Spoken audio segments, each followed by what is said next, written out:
Well, thanks for the opportunity to spend a few minutes sure. Well, thanks for with giving the call and checking in with us while you're in town here.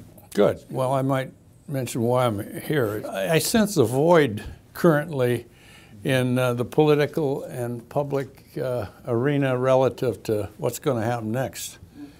And, you know, with the announcement by Shell, the implications are significant because, you know, it means Shell drops its personnel in Anchorage. And I don't know to what extent, but I've heard that it's potentially dramatic. And Conoco's dropping their personnel. And you and I were around here, you remember, after the pipeline, and we had an overheated economy and too much capacity, and really there was the jobs dropped off. And when the jobs drop off, people react. There's a couple of things that we're faced with is, you know, where's the pipeline going? Exxon and the governor have a little difference of opinion about how to proceed, and I've been there and done that. The point I wanted to make specifically to the governor is are there some things that can be done that would capture the energy and a little bit of the imagination that are available as we proceed with whatever is going to happen with the big line with Exxon, BP, and ConocoPhillips. And, you know, as we look at what's in the interest of the state now, and the governor's calling special session on I guess one can conclude the merits of a reserve tax. He's talking about the implications associated with TransCanada. And, you know, I've always felt a little uncomfortable with the TransCanada deal because when we negotiated our contract, TransCanada had an involvement because they had some right-of-ways, and we were going to take natural gas to Alberta. Okay, well, that dried up, but TransCanada stayed around, and then under the Palin and Sean Parnell's administration, TransCanada came in under an agreement to underwrite a portion of the state's equity under a buyback arrangement. And, you know, on the other hand, my understanding was it was a potentially attractive investment for them because they were going to get about 7% on the return. Those things are all right, but now when we're talking about, you know, meeting an obligation, which tentatively is somewhere between 70 and 100 and some odd million, one begins to question, well, what do we get? What's the consideration the state got? Because we didn't have a project. So they didn't underwrite any risk. So what is the consideration? Well, I haven't had an answer exactly, although the governor says, well, there are certain engineering and certain activities that took place that were initiated by TransCanada, and that's probably to engineering studies and so forth. But I suggested that, you know, that whatever that obligation legally is, and he seems to feel that it is a legal obligation of the state that he inherited, and no question about it, I think he did inherit it, but is there some negotiation available there to try and, because you have a hard time explaining what the consideration was because the project never went ahead. And if it had gone ahead and they'd put the money in and the state, you know, for state equity, then obviously got it. So anyway, that's an issue that I think, and I'm not being critical of the government, but these are some of the things we talked about that he's, you know, is certainly gave me an answer from the standpoint of his, what he believes the state inherited. And the other issue, of course, is a reserve tax. And a reserve tax is, I don't think that's really his intent. And I read his editorial, which was kind of a reserve tax. And what he told me this morning, which I basically agreed with him, he said, look, we want to have the assurance that if we're moving into this with our other two partners, three partners, that we have the assurance that nobody pulls out and leaves us stuck and takes the gas and sells it to somebody else. And I said, well, I think that's something we covered in our, I said, why don't you go back and have somebody take a look in the Attorney General's Department and see how we covered it, because we had that same concern. if one of the three. And so I think that I think maybe I passed on something meaningful to him that they'll consider. But that still leaves the question of, well, what's really going on with the three partners? Exxon wants to go ahead, and Conoco is kind of going along with. But my understanding from the sources I have, and they're old friends, and because everybody's interested in what's going to happen to the state and relative to the economy and so forth, and I get the feedback that they're very much interested, but they want certain terms and conditions, and of course the governor has an obligation to protect the public interest, and I can understand where he's coming from on that. But see, my interpretation of a reserve tax is that sets a precedent that's, we better be careful with a reserve tax, because the governor wants leverage, but I'm not sure you get it by that kind of a dictate, particularly to Exxon. I mean, you could say we're an owner state and it makes us feel good, but hell, the feds own 1/3 of the state from the standpoint of land ownership, regardless of how you cut it. And and you saw what happened in southeastern Alaska. Timber industry's gone because Forest Service can't get a timber sale up. So there's 9 sawmills that are shut down, 2 pulp mills, and they're not shut down, Frank, they're scrapped. And yet less than 10% of the commercial timber has ever been cut, and it's a renewable resource. So here we have a segment of the state that was dependent on the viability of an industry, and the industry gone. But the resource isn't gone, but the resource is controlled by the feds. And when we got statehood, nobody ever really spent a lot of time about selections in southeastern, because why bother? We can do better up here with our 104 million acres than go down to southeast, because we always got the Forest Service available to us, so what? Anyway, the point is, what do you do to fill the void? There's a couple of things that I think are rather interesting. There's a pipeline, gas pipeline, 8-inch pipeline, that goes down to pump station 4. And, Fairbanks is, got to relate to the gas needs. And is there a good reason why that pipeline couldn't act as an intermediate carrier of gas down to Fairbanks? And the governor was quite knowledgeable in that aspect. And there's evidently a new technology of rolled plastic pipe that doesn't require, welders every 100 feet or whatever. But that might be an answer to looking at the possibility of something that's within a reasonable time frame at a reasonable cost that could take place. The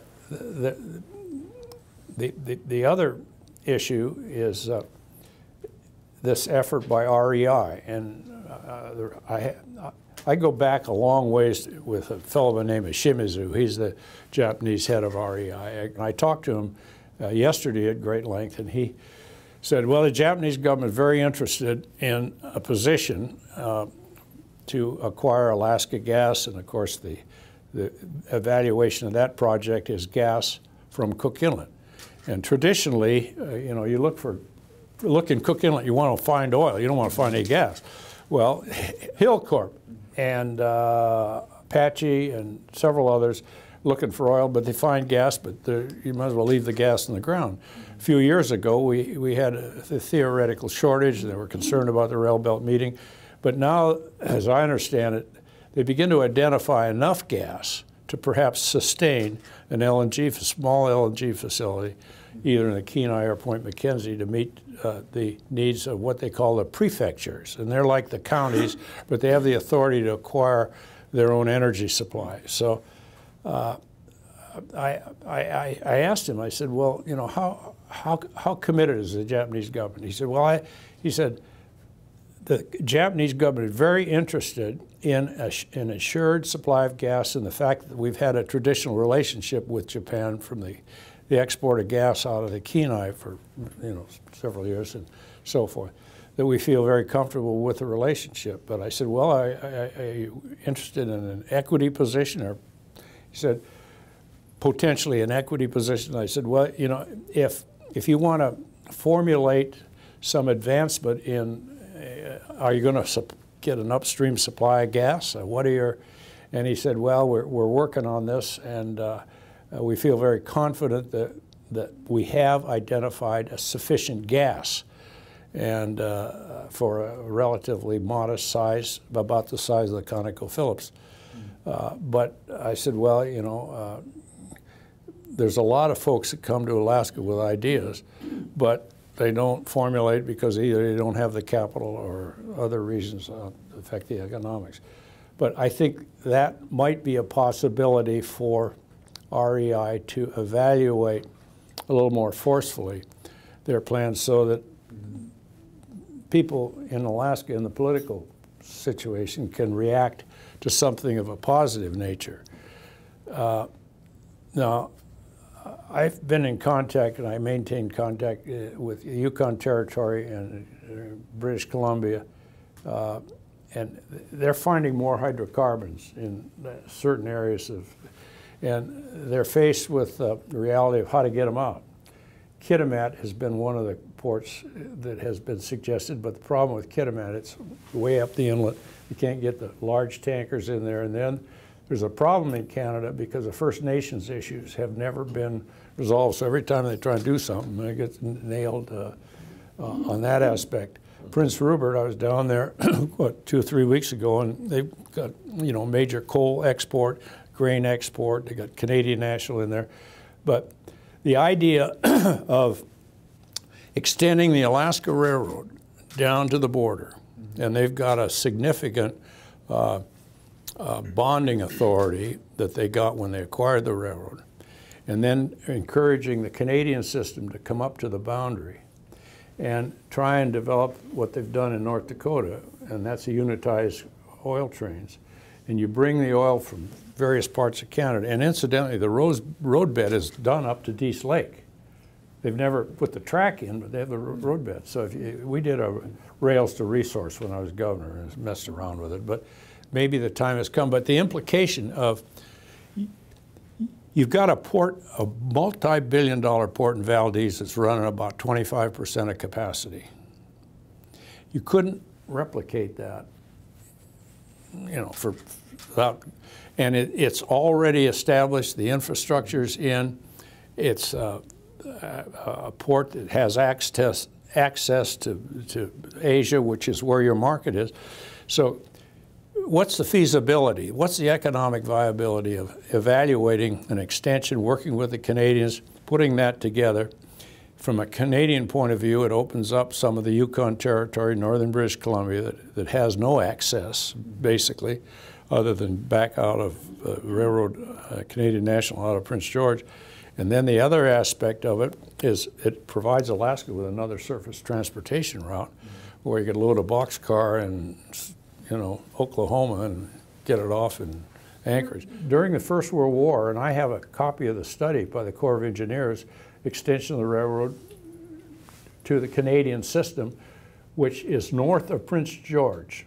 And you'd have to come up to the border, and then you'd have to have the Alaska Railroad come down, and then what you do is you unitize trains, oil trains, to take an unloaded Delta, put it in the pipeline in Delta, zip it down, and move it out to the Orient. So it's an idea that has some attractive potential if the economics can support it. And I mentioned it to Admiral Barrett here the last time I saw him, and he said, oh, we've had acknowledged that had crossed their minds or been discussed at some level. Just to be clear, your idea would be to extend from Seward down? No, not Seward. Well, it starts at Seward, yeah.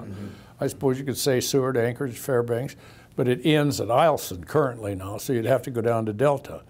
And then down, well, I don't know how far it is from Delta to the Canadian border, but it's not too far. And your thought, 180 miles, something like that. And your thought was that would allow us to get Cook Inlet oil or gas or oil onto these trains as well? No, this would, well, you could ship. Why ship it down if we have a pipeline from Alaska from Fairbanks down? So it's to try and justify the railroad extension to the lower. The Canadian system, so we have access to the lower 48. From their point of view, it's positive because it gives them access, and not just for oil, but minerals and timber and whatever else they want. And it gives us an objective a new objective to say, okay, here we are, we're kind of in the doldrums, but is this something that time has come to look at? And we have the bonding capacity. Do you have any idea how much it would cost, like ballpark? Well, yeah, that information is available. Back then, you can pull out, if you don't have it in your archive, the railroads, the study was done by the Corps of Engineers in 1941. I got a copy of it in my junk, but I wouldn't know where it is right now. Sean has a copy of it. And you know, their estimates are estimates, as we know by the build the pipeline. But I'm not saying it's economically viable, but I'm not saying it isn't worth taking a look at, because it offers something very meaningful. It's a long-range investment in the infrastructure of Alaska. If you built that railroad, it'd be there a long time. And it might be used for passenger service. Oh, well, sure. Frankly, It'd be a great tourism, yeah, beautiful. You know, these are the kind of things that I think we've got to focus on, because the Shell deal, for all practical purposes, is off until another company or time frame comes into it. Your fisheries are strong and healthy. Your timber industry's dead for the time being. Mining is tough because of the permitting process, and I understand that the EPA is under a court order now that is going to require depositions from the individuals that handle the Pebble issue that could be quite dramatic in the next couple of weeks. So you start looking at where the resources are going to come from, because the resources provide the jobs. If you don't have the jobs, you can't support the economy. Now that takes us back to what are you going to do? And I think to take one of the recommendations that we've had and some people share is to take a portion of the earnings of the permit fund, not the principal, a portion of the earnings. And my understanding is that they've averaged better than 8% average return on the permanent fund. But if you figured that, let's say 7%, and if you took 5% and took half of the 5%, gave it to education, that 2.5%, and another 2.5% to take the permanent fund and make sure it's insulated from inflation, you still have a couple of percent left to add to the corpus. That takes a couple of $1 billion. It gives you a chance, not in the principal. Yeah. Because just apply just to a the portion of the earnings. Okay. And of course, the downside of that is what happens when your earnings fall off. But what do you? But you wouldn't go necessarily back to, because the endowment model would be that you would take, say 5% every year, regardless of where you stood, and just hope to even out in the long term. But you just focus on the earnings. I would just focus on the earnings, yeah, and I would also focus on across-the-board percentage reduction in state government. Because if you try and zero in on who's more important, but most managers can find 4 or 5%. They can do it without deteriorating, the quality of life or the obligation of state government. But what I'm very fearful of is I talked to a couple of legislators when we were coming through Seattle the other day. They were going to a meeting, and I said, well, what's going on? He said, well, we had some town hall meetings. Well, I said, what?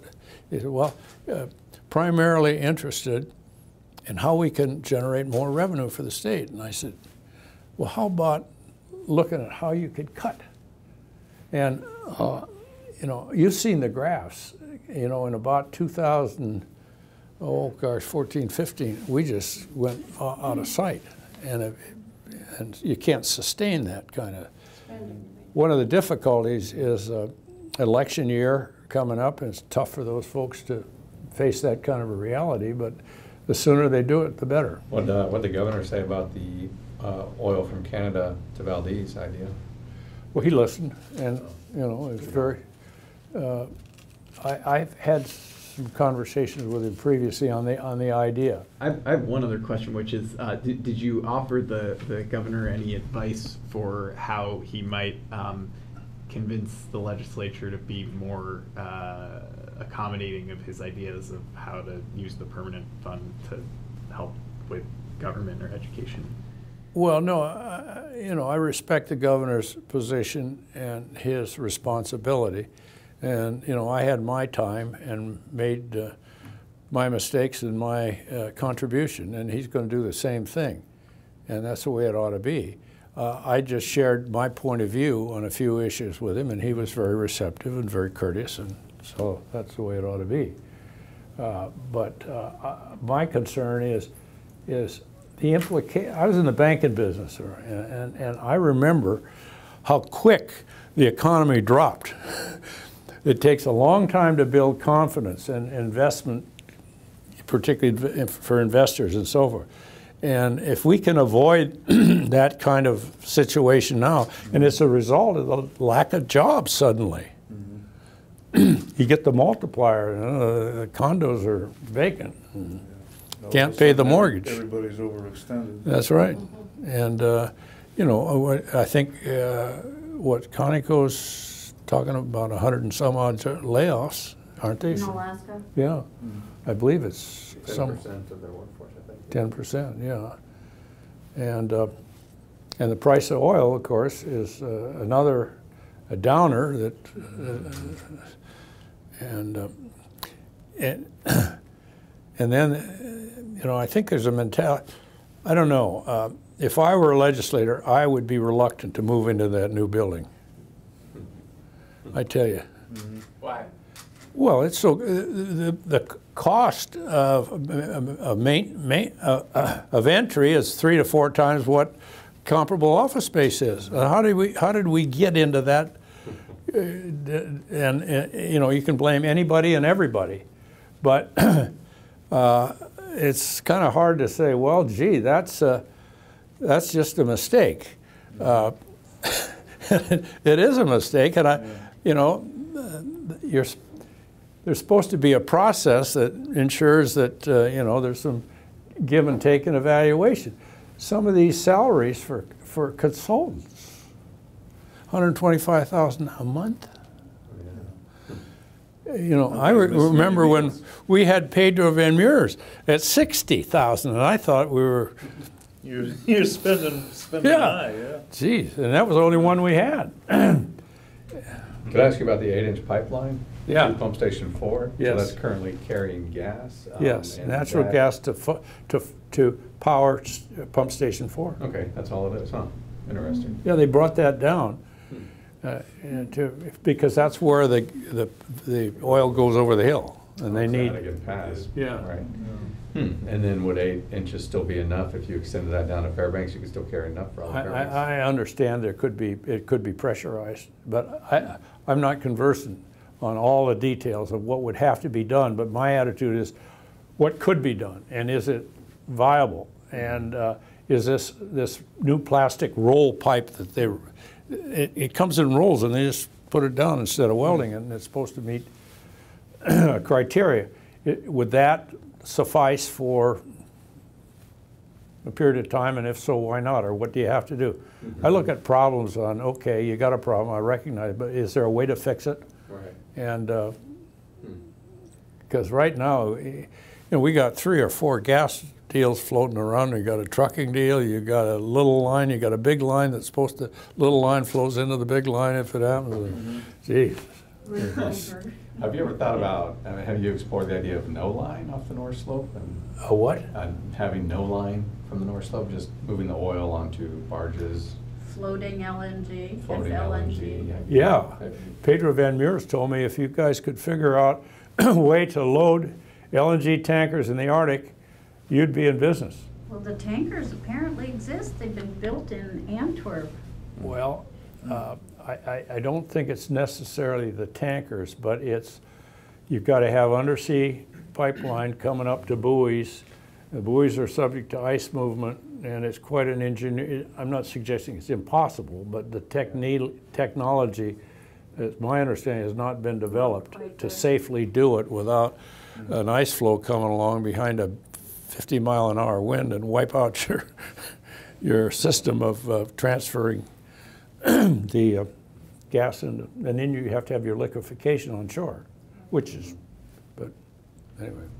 How much closer do you think the state is to having a gas pipeline than like from when you left office? Well, you can't compare the two because they're two different types of gas. That was natural gas, and that went away.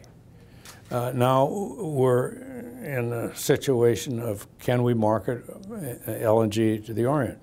We could, but the detriment is the cost of amortizing that pipeline. That's what makes Which is why if you could instead develop technology to avoid building a pipeline, Well, it might pencil. Yeah, but there's, you know, the producers got a pretty sophisticated approach towards engineering. And we've had some preliminary discussions, and they say the technology just isn't there to have the assurance that you got a foolproof loading capability in the ice movement, because the ice movements are so dramatic at times, or there's so much force behind them, they would just move anything and everything. So it doesn't mean you can't pursue the technology, but it does suggest that we've got a ways to go. And if it was viable, why aren't they moving more so into it? Because it would reduce costs. But you need ice-breaking tankers. It's like Shell's deal. They got to get out of the area north of Unimac Pass before a certain date, because the ice moves in and got problems. I wonder if you could just move it in the summer or at the spot market. Yeah, well, good luck. You know, what I think is interesting is most of the oil now consumed in Alaska, it doesn't come from Alaska. It comes from Singapore. It's you know, the airport, all. It's like, these are the things that bother me. Koch brothers, you know why they shut down? One of the reasons? They had that spill, but the other reason, there's not enough royalty oil left to meet the capacity of the refinery. Another thing, they're sitting on a pipeline in Fairbanks, and the tariff that they have to pay is not from Prudhoe Bay to Fairbanks, it's Prudhoe Bay to Valdez. And in Anacortes, the same oil sells for less than they could buy it for in Fairbanks, where they sit on the pipeline. Now, what's wrong with Alaska? I mean, it's a lot of reasons. There's volume, and you know, it's like, well, hell, you don't get a price because you don't sell enough. Well, anyway, and you know, we lost. You remember, ConocoPhillips was ready to build that small refinery on the slope where they're going to make sulfur-free diesel, and Palin wouldn't give them the tax write-off that they wanted, and now we're trucking it up from Kena, and because we got to use it under the new mandate. Do you think this pipeline effort is farther along than your pipeline effort? Well, not in the, no, we had a deal at the end subject to approval by the legislature, which we never got. Have they started the pre-filing FERC process then in your? In ours? Yeah. Yeah. Okay. Well, I don't know. I don't remember exactly where we were. But we'd had some pre-filing, and we had an agreement with the state subject to the legislature. And you know, they're not that far, but that's not indicative, because the two you just can't compare the two, because you know, right. What would have happened had we gotten through with ours? With what would have been the economics of a natural gas pipeline suddenly moving into an area for distribution and competing with shale gas that's all over the place? Yeah. Different world. What would you do with the dividend? What would I do with it? Well, you can't touch it, very frankly, in my opinion. Alaskans see it as an entitlement. and nobody feels things are that tough that you have to do it. And You wouldn't cap it. well, I don't think at this time. I mean, what we did, we did a lot of things. You know, we cut the senior longevity bonus, and I was about as popular as, and politically it didn't help at all. And my concern was, here you're paying $300 and some odd dollars for your senior citizens on old age benefit, and the legislature comes along before we got in and said, okay, we're going to pay those people that are in it, but new people coming in, no way. So we came in and we're looking at deficits, and we had to cut, and I said, well, this sets up two classes of senior citizens. That's not fair, because if you're a senior of 65 tomorrow, you don't get anything. Mm-hmm. So we cut it, and boy, we tell you. And then we made some other cuts. We said, well, we got blue shirts and we got brown shirts. Mm-hmm. And they're all trained troopers. Why not have one doing, well, it's professional and this and that. We said, no, we're going to do it. And so we gave them all blue shirts. And the idea was, we see some violation, you go. And then I wanted to take our biologists. We got a lot of them that are out in the field, and if they see a violation of game laws, give them the authority to initiate an arrest or ticket. I mean, these are some tough calls, and they don't want to do those kind of things, but they want, they want recognition. They do a good job. But it's when you take away, benefits or people, resent it. Another thing. In education, it's interesting to compare the costs associated with a student in one borough and another borough of the state, and why the variance? Why is it? And there's some excuse, homeschooling and other things, but it's worth taking a look at, I think, just from the standpoint of case. How do we explain it? I wanted to ask, what are you going to do with your dividend this year? With my what? With your dividend. I don't take it. Oh, you don't? No. The reason I don't take it is because I'm in and out of the state, and there's 6 month continuous, and I'm hanging on, and rather than go and try and justify travel tickets and so forth, we just don't take it. Well, given that you wouldn't take the dividend away now, and we were talking about the using earnings of the permanent fund, and you were saying, if I understood you right, that you'd take maybe half of that toward an education endowment, or put that into education, and then you'd use some of the rest of that 5% to inflation-proofing, inflation-proof the fund, and then would you just leave a smaller percentage to pay? Or leave the remainder, whatever they are, whatever the remainder is, and add it to the corpus. And add it to the corpus. Well, then how would you pay the dividend then, though? Well, the dividend's excluded from this kind of a. From this formula. Oh, okay. yeah. Okay. They're not. So you just leave the dividend. Leave it where it is for the time being, and the board of permit fund can address that as well, and they're going through a process now, selecting a new chairman, or not a new head of the permit fund. So. What's your sense of, when you talk to the governor, what was your sense of how he's thinking about using the fund earnings, or did you get any talk about that with him? Well, no, not specifically how he'd address the formula. Okay. It was more or less recognizing what I believe is a reality of a void as we evaluate, because of the significance of the decision that was made by Shell, and is there something we can do in the meantime? So that's what I want to share with him. What do you think, just so far, not specific to the permanent fund or the pipeline issue, like just what do you think of how the governor has done, first 10 months he's had? Well, it's the first few months. You're thrown into a situation where you're looking at substantial deficit. The price of oil, helped Governor Palin. It's not helping the current governor, and that's just the reality. You have to deal with it. So you know, I think we're in a kind of a shock here, and the legislature's not used to not having enough for a reasonable capital budget and so forth and so on. So everybody's going through a readjustment period. You simply have to do it.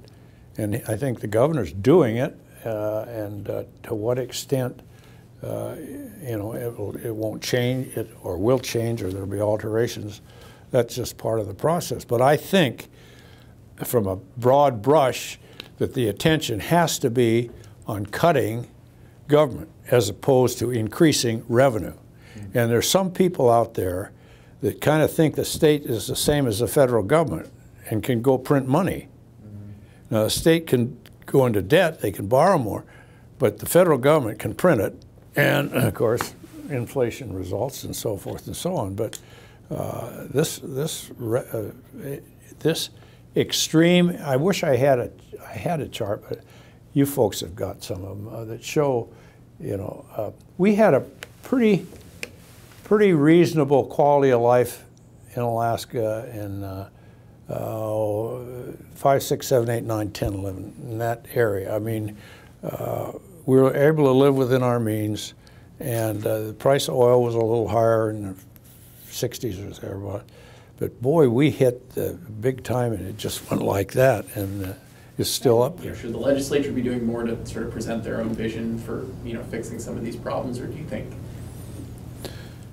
Well, I mean, sure they could do more, they can do the less. I think they should focus on cutting, to answer your question, as opposed to increasing. Because if you increase, you're putting a burden on the people that hire other people. They build up inventory, they expand their operation, or they try and become more efficient by upgrading their equipment and so forth.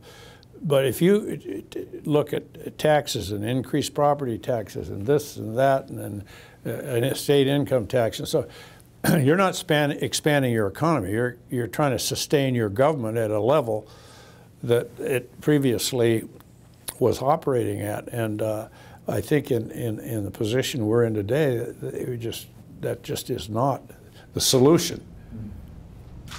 I think the historical charts that address population growth and inflation show that, I think it was in 2004, 2002, somewhere your time period, 2004, I think, that was actually our lowest point, I think, since the 70s. It's not too much higher today when adjusted, Yeah. But anyway. Well, anyway. You did cut things, which made you pretty unpopular at some points. I wonder if Bill Walker's going to come up with the same problems once the honeymoon starts to end here. Well, you know, there's ups and downs in a period of a governor's term, and you know, there are key decisions that have to be made along the way, and some of them are positive, some are negative. When I got that jet, you know, that was very unpopular because it raised an issue that you could criticize, what the hell is the governor doing, this, that, and the other thing. On the other hand, we could get to Juneau in an hour and 10 minutes as opposed to almost 3 hours. But anyway, I'm not justifying it. It was just something I caught hell for. Right. And you know, if I were going to do it again, depending on that turbo problem. Well, it depends on your kidneys too, you know. Just kind of there's always a consideration factor, but I'm being facetious. But you know, we look back and we had our time and did our thing, and yeah, we do some things different, but we made our contribution, made our mistakes. So anyway, my concern now is I don't work for anybody, I'm not employed by anybody, but I'm committed to resource development of this state, and it bugs the hell out of me when I see a situation occur like occurred in Pebble, regardless of the eventual outcome of how it would have been evaluated based upon a submission of the application and a total review and a scientific review of their mining plans, and whether or not they would reject or approve it. But to cut it off in the manner which they did I think is a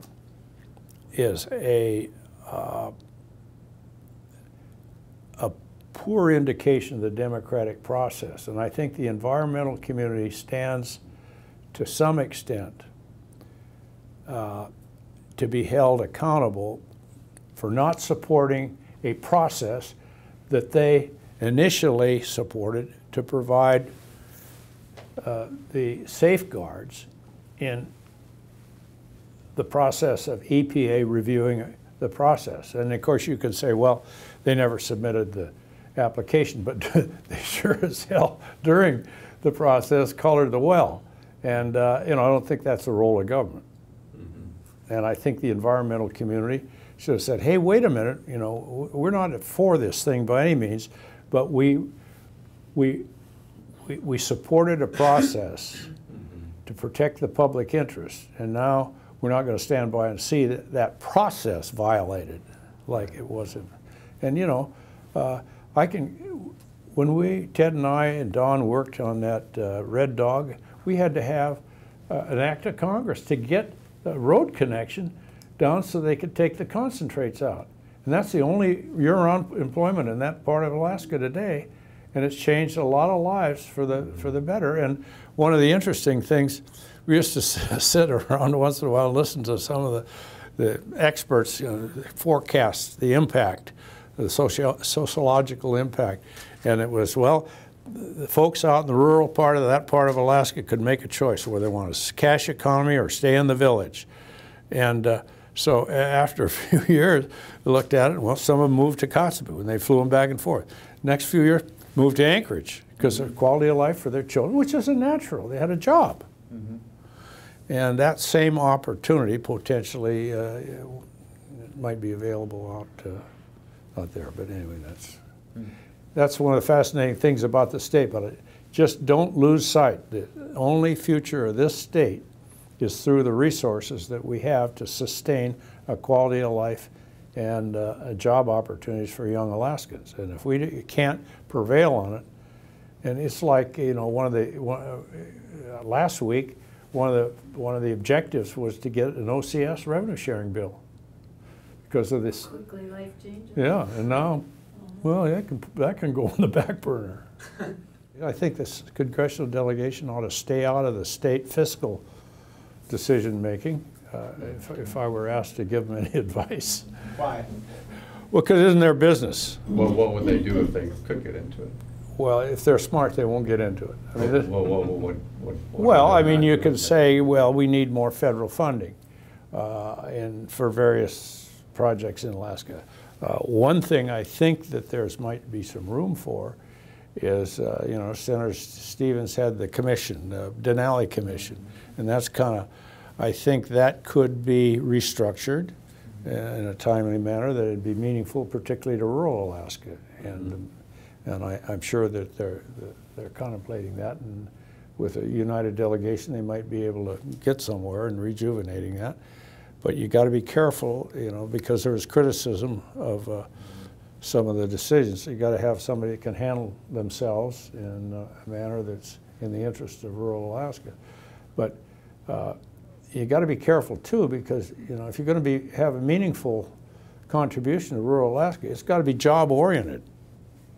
I mean, they're building a new hospital out in Bethel, or no, what is it? Not a hospital, but it's outpatient, big one. I mean, and they have a hospital there, and these are necessary services. But what are we doing out there to create jobs? Ted Stevens' hallmark was getting more federal money. That's right. Just, I don't know. That's not a bad thing, though, right? Well, it was a little different then. They couldn't do what they call earmarking. Yeah, but I mean, you said you don't want them to pursue more federal support. No, I'm not saying I don't want them to pursue more federal support. I'm saying I think it ought to be oriented to job creation, along with the social needs and the expanded social needs. But we got some of the village corporations now. We're generating a little dividend, and it's kind of interesting. And I don't mean to generalize, but if you look at the leadership now, it's women. moving more and more into the role because they have, by nature, a responsibility to raise the children, raise the family. So, and they've taken a lot of the male role away of being provider, you know, because some of those guys don't have to hunt anymore as much as they used to. I'm not being critical, I'm just saying it's a change. Nancy, what do you got? Not a darn thing. Oh, come on. Did you get any ducks? Yeah, but it was desperate. We ate them. It was There were not desperate. that many. It Uh, was too darn cold. We go up the first week of September when seating opens, and it's, you know, beautiful and yellow and green still and some red, and it's, you can sit there in the sun and shoot a few birds, and it's great. We went up on the 20th, and it was cold, and it was black, and there was no color left, so everything was black and white. And it was really cold. It was 20 degrees in our cabin, so. Where's your cabin? Healy Lake. Oh, nice. And where did Senator Lisa Murkowski go? She went hunting too. She did, up at Healy Lake. Yeah, she was That up there the first of week. September, see? Oh. And we were taking our boat south, which is neither here nor there, but Come back and. not gonna do that again. Yeah. Okay. Or you can take my voice recorder and. Nancy, take a water. I will. Yeah. I should probably take this one. Where's this? Yeah, but this one has a better label. Is this I'll take that real one. Alaska water? Of course, So You know, the Alaska trouble Dispatch I've water. got with is, a private label I promoted, requested by us. you've been to the Ginza Yes. in Tokyo?